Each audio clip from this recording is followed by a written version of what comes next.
John F. Kennedy was born in May of 1917 in the midst of the First World War to a wealthy and politically prominent Irish-American family in Brookline, Massachusetts.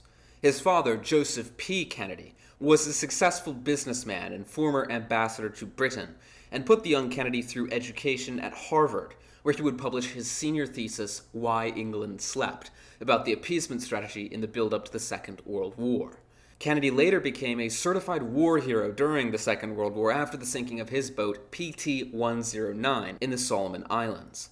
Following the death of his older brother, Joe Jr., in the war, Kennedy entered politics, winning a seat in the House of Representatives for Massachusetts in 1946.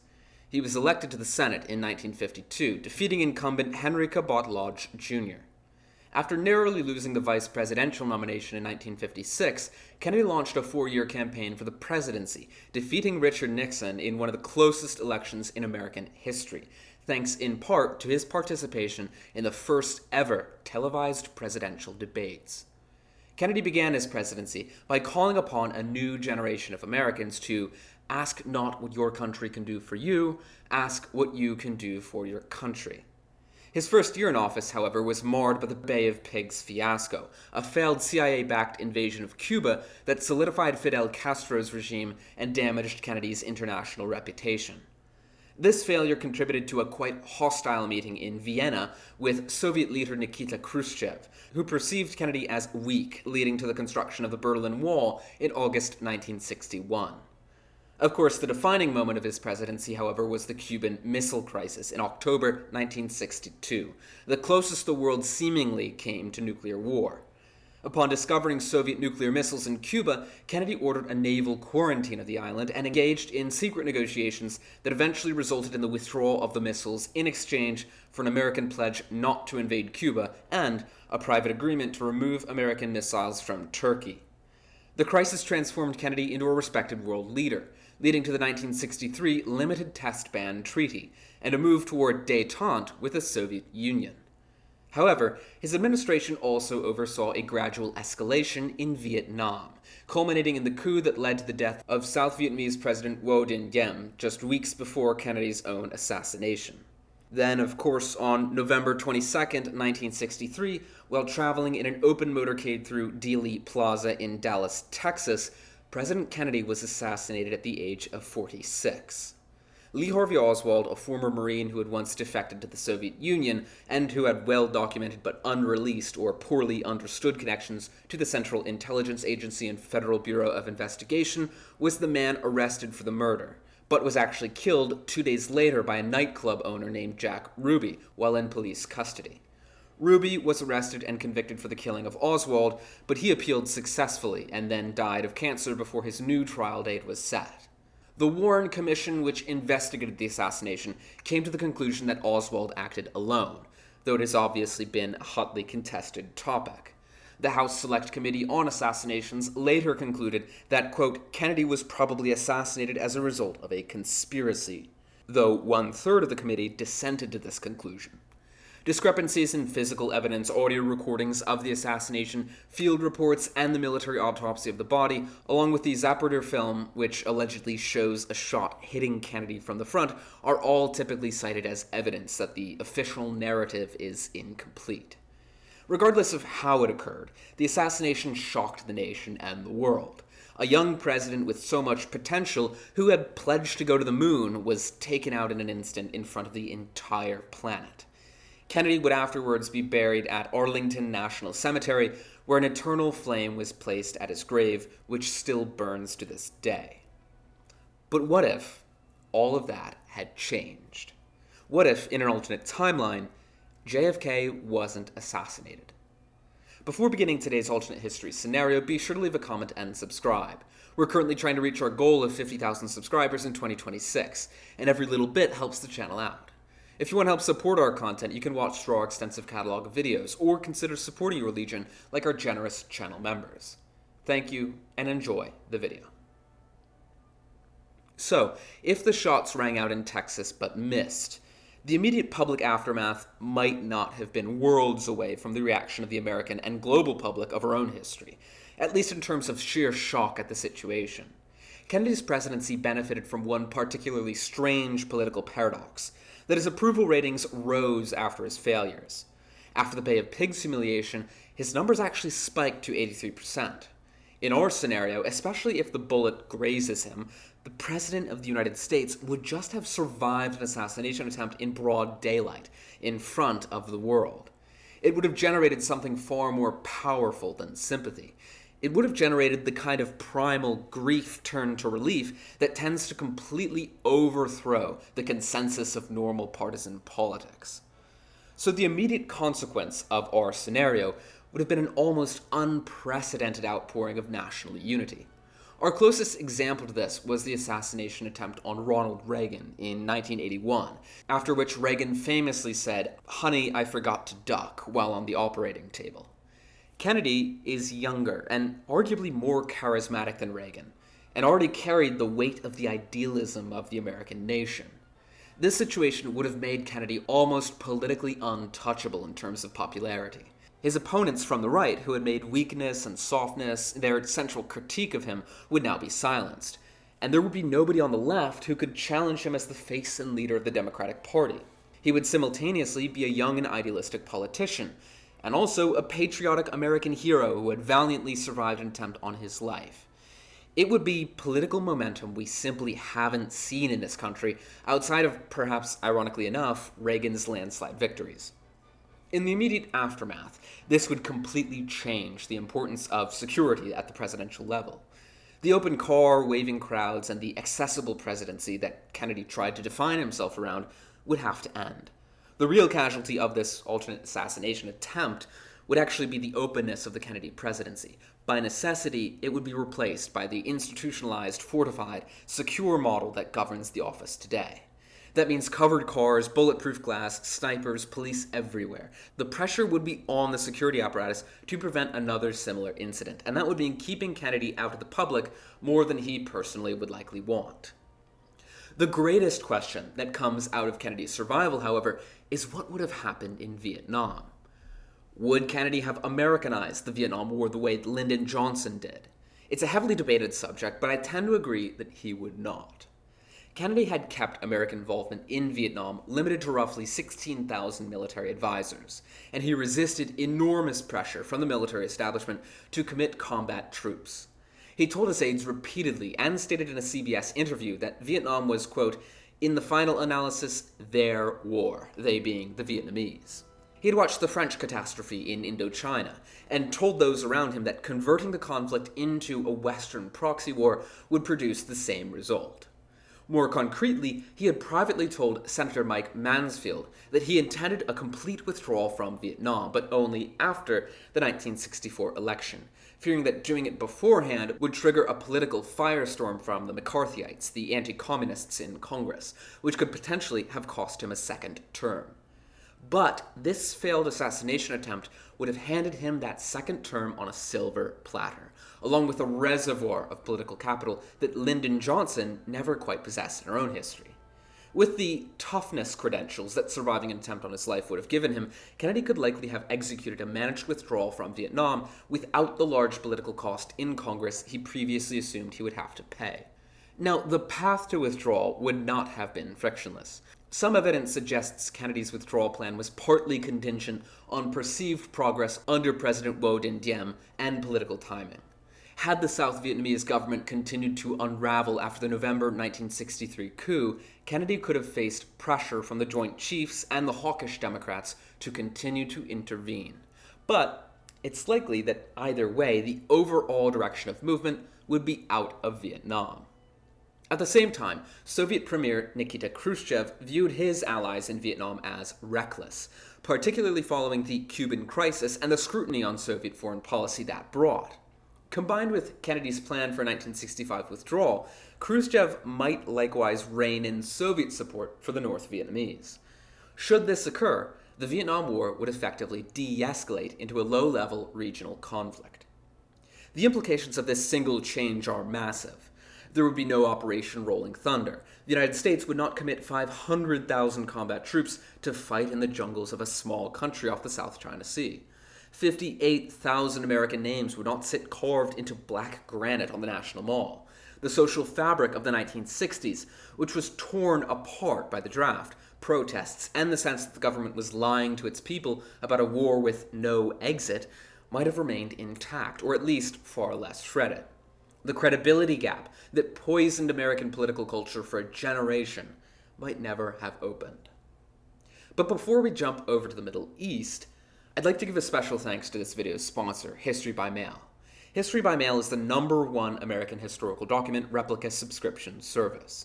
Every month, they send you stunning replicas of real historical letters and documents, each with a transcript and a document explaining the context of the piece. It's the kind of stuff you would normally only see behind glass at a museum, but instead, it's right at your doorstep. It's a perfect gift if you or someone you know loves history, which, let's be honest, if that doesn't apply to you, why are you watching this video?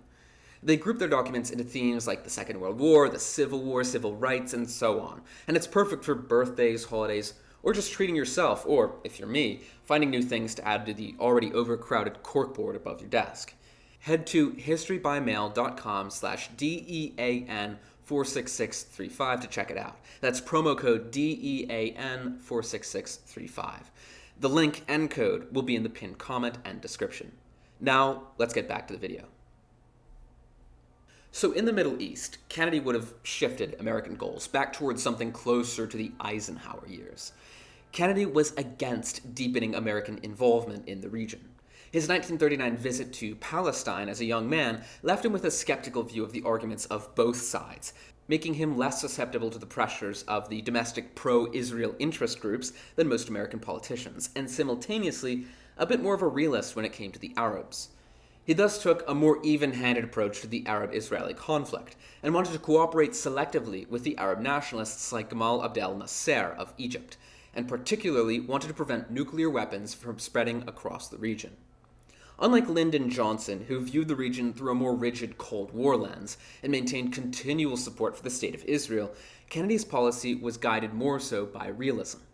Kennedy believed that the greatest threat to Western interests in the Middle East was not necessarily Soviet subversion, but a failure to align with the nationalistic passions of figures like Nasser, who he believed was a necessary leader, whose nationalism offered, ironically enough, a potential defense against more radical or Soviet-influenced regimes, such as the pro-communist government of Abd al-Karim Qasim in Iraq. Kennedy provided Egypt with over $1 billion in aid, primarily through cheap food-for-peace loans, so that, he hoped, he could turn Egyptian energies toward domestic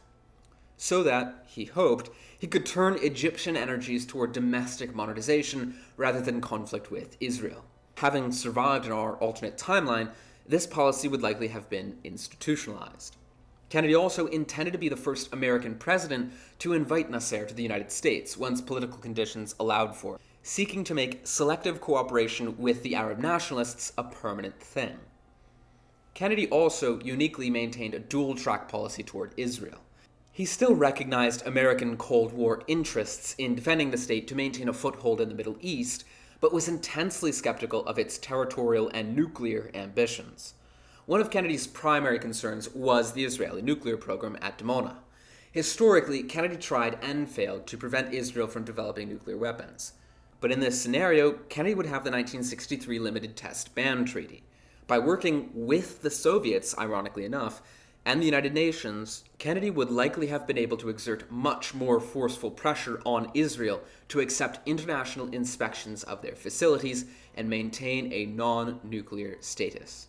Additionally, while he was the first to provide Israel with advanced weaponry, specifically the Hawk anti-aircraft missiles in 1962, he took care to inform Nasser in advance to prevent hostile Arab response. Here, he can likely continue with this balanced approach.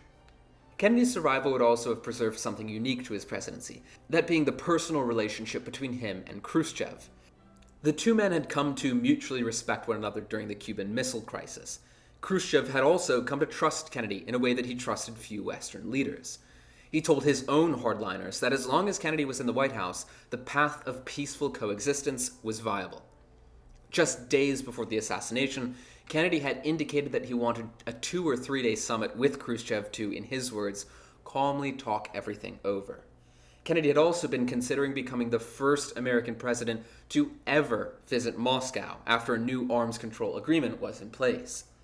The Limited Test Ban Treaty of 1963, which we already mentioned, would have been that moment, and would likely have also been a greater success in this timeline. Now, historically, Khrushchev was ousted in October 1964 by Brezhnev and the hardliners who attacked his recklessness in the Cuban crisis, and his failures against the West.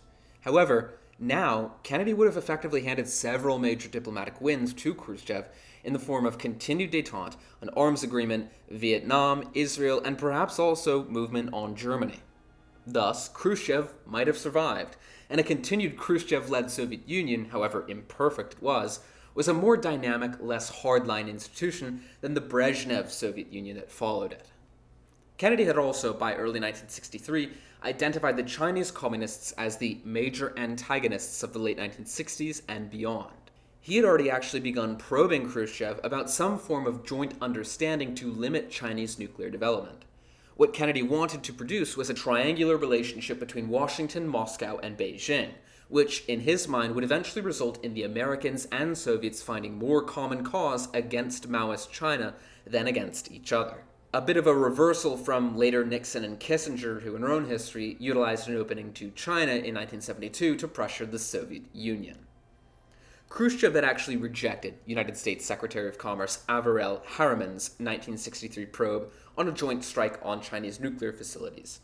But Khrushchev was also privately worried about the Chinese threat, a level of concern that suggests he might eventually have agreed to at least joint American-Soviet pressure to limit Chinese nuclear development. It would almost be a similar situation to the Suez Crisis, where America and the Soviet Union aligned in order to keep the domestic order duopolistic. Without his ousting, Khrushchev would also begin to curb Soviet military expenditures in favor of his consumer goods programs, which will gradually thaw the Cold War arms race between the Soviets and the United States, and likely reinforce this redirection of energy towards suspicion of China. Kennedy had also signaled a willingness to accept the status quo in Eastern Europe, telling Khrushchev that the United States did not wish to deprive the Soviet Union of its ties there. In this scenario, we might even see a formal European peace treaty in the mid-1960s, ratifying the division of Germany and the existing borders, rather than the delayed and informal stabilization that came with West German Chancellor Willy Brandt's Ostpolitik in the 1970s. By guaranteeing that West Germany would never have nuclear weapons, the two superpowers would also have removed the primary source of Soviet fear in Europe, potentially leading to the mutual withdrawal of forces from Central Europe that Khrushchev had frequently proposed. The Cold War would have begun to transform away from a zero-sum game and something closer to a dual management of the balance of power, a tug-of-war between the Soviets and Americans, but not a reckless or overtly nuclear one. With time, the Soviets and Americans would sort of begin to function as conservative guarantors of the status quo in a world where radical forces like Maoism or revolutionary nationalism were seen as a shared threat to the survival of their post-nuclear societies. It's almost like a repeat of the long 19th century, wherein various powers from Austria under Metternich to Britain to eventually Prussia and Germany under Bismarck worked to maintain the status quo and the concert order of European diplomacy. This new 20th century concert order would be a Cold War frozen-in state, not having thawed, but not escalating from the climax of the Cuban Missile Crisis. Perhaps most intriguingly, however, as Kennedy had already proposed in his September 1963 United Nations address, we could actually see a joint American-Soviet expedition to the moon. Kennedy had, in our own history, actually begun to step back from the nationalist framing of the moon race and recast space exploration as a common human endeavor. This concept is, of course, the least feasible out of everything we've discussed thus far, as this would require a high level of technology sharing that opens the door for espionage and all sorts of other concerns. Historically, Khrushchev also rejected any joint space efforts on those very grounds, because the rockets used for scientific exploration were identical to those carrying nuclear warheads. At the 1961 Vienna summit, he argued that cooperation was impossible without total disarmament, because obviously revealing Soviet rocket technology would compromise their national security. In America, NASA Administrator James Webb was also not keen on the idea, as he believed a joint program would lack clear political accountability given the nature of the Soviet bureaucracy, and it would also wreck their budget for domestic programs. However, by November 1963, Kennedy had instructed Webb to assume personal responsibility for exploring cooperation and to report back by mid-December. While again, I seriously doubt there will be a joint moon landing, Webb probably would endorse some sort of incremental approach to collaboration with the Soviets in space, beginning with unmanned flight projects, or more realistically, sharing data on things like how astronauts responded medically to conditions in space, medical, biological, and surface-level information that will create an olive branch but wouldn't compromise national security. If somehow the moon landing ends up becoming a common task between the Soviets and Americans, which again is incredibly unlikely, it would have undoubtedly signaled the end of the Cold War as an ideological conflict. Kennedy himself said that if the two systems, the Soviet and Western capitalist systems, could compete in the realm of wheat growing and beef rather than atomic weapons, the world would be safer, and a joint moon mission would be the ultimate symbol of that sort of sentiment. Back in the Americas, however, and really back in reality, largely unknown to the public at this time, Kennedy's administration had actually, around the time of his assassination, begun secret back-channel explorations toward a normalization agreement with Fidel Castro in Cuba. An envoy named William Atwood was exploring whether Cuba could be, quote, neutralized on American terms, which would not have meant regime change, but actually the removal of Soviet influence in exchange for some sort of American accommodation. Kennedy essentially said that if Cuba could cut itself off from Soviet dependency, the United States could potentially deal with its communist government through a practical and non-ideological lens. Without the assassination, which some would even later blame on Castro's sympathizers, those explorations might have borne fruit in a second Kennedy term. And by the way, Kennedy will be winning a second term. The sheer scale of his domestic popularity makes it unlikely we'd see any other outcome. Anyway, the Cuba embargo, the covert operations in Cuba, and the half-century of toxic antagonism between this island 90 miles off the coast of Florida and the greatest power on Earth might very well have been cooled down into a realist situation of acceptance before it really hardened into the enmity we see to this day. What that actually looks like is a Cuba that remains a command economy, with the Communist Party of Cuba remaining in power, but open to American investment and trade, and of course no longer an ally of the Soviet Union. In terms of domestic politics, Kennedy would also oversee a different civil rights era. Lyndon Johnson, who historically replaced Kennedy after the assassination, was a man who Kennedy distrusted and kept at arm's length. Johnson himself privately despised the Kennedy family as much as they condescended to him, and yet he would go on to invoke Kennedy's memory in Congress to pass more sweeping domestic legislation than any president since Franklin D. Roosevelt, who served for 4 consecutive terms. A living Kennedy could push through his own agenda with his new political capital, though he would certainly face congressional pushback. But in particular, it would be different from the list of legislation that Johnson had pushed through. The Civil Rights Act was already a Kennedy priority after the Birmingham crisis of 1963. Kennedy had declared civil rights a moral issue, and likely would have still pushed for a comprehensive civil rights bill. However, Kennedy's New Frontier program was more intellectual, what he called the politics of modernity, and it focused on the material quality of American life, unlike Johnson's Great Society program, which was a visceral populist crusade to eradicate poverty through massive sweeping action. Kennedy believed that because the quantitative battles of the New Deal, effectively ensuring people had access to basic needs and employment, had already largely been won, the new challenge was something he called qualitative liberalism. Things like better education, medical care, city planning, and an emphasis on the classical arts and humanities. He would push for urban development programs to rehabilitate the condition of disrepair certain American cities found themselves in. He essentially wanted to transform a wealthy society into a truly civilized community. That was his ambition, at least, even if it might not have been thoroughly executed upon even in this scenario. In effect, however, Kennedy would have been less aggressive than Johnson in expanding the reform program into the later 1960s.